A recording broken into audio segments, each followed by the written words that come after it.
ایک آدمی نے کہیں چھپ کے شادی کر لی، پرانے زمانے کا واقعہ ہے، اور پہلی بیوی کو نہیں بتایا۔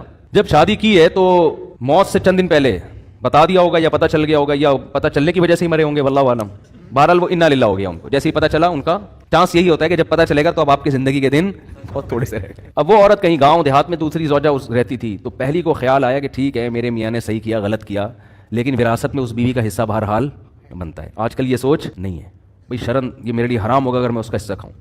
تو جو اس کی وراثت کا جو بڑا کروڑپتی آدمی تھا، وہ حصہ لے کر گئی ہے اس دوسری زوجہ کے پاس۔ وہ یہ کہہ بھی سکتی تھی کہ تو چھپ کے کیا ہے نا، ہم تھوڑی ذمہ دار ہیں، ہمیں تھوڑی بتایا تھا۔ یہ جب خدا کا خوف ہوتا ہے نا، لالچ نہیں ہوتی، تو ایسے ہوتا ہے، اور ایسے لوگوں کے لیے اللہ پھر رزق کے دروازے الگ طریقے سے کھولتا ہے۔ تو جب وہ اس کے پاس گئی اور کہا کہ بھائی میرے میاں نے کی ہوئی تھی، ہمیں پتہ چلا، اور اب میں تمہاری وراثت نہیں کھا سکتی، جتنا میرا حصہ اتنا ہی تمہارا۔ وہ بھی کتنی خاندانی۔ اس نے کہا کہ آپ کے شوہر نے مجھے 3-4 مہینے پہلے طلاق دے دی تھی۔ مسئلہ یہ ہے کہ شوہر اگر 1 یا 2 طلاقیں دے اور بیوی کی عدت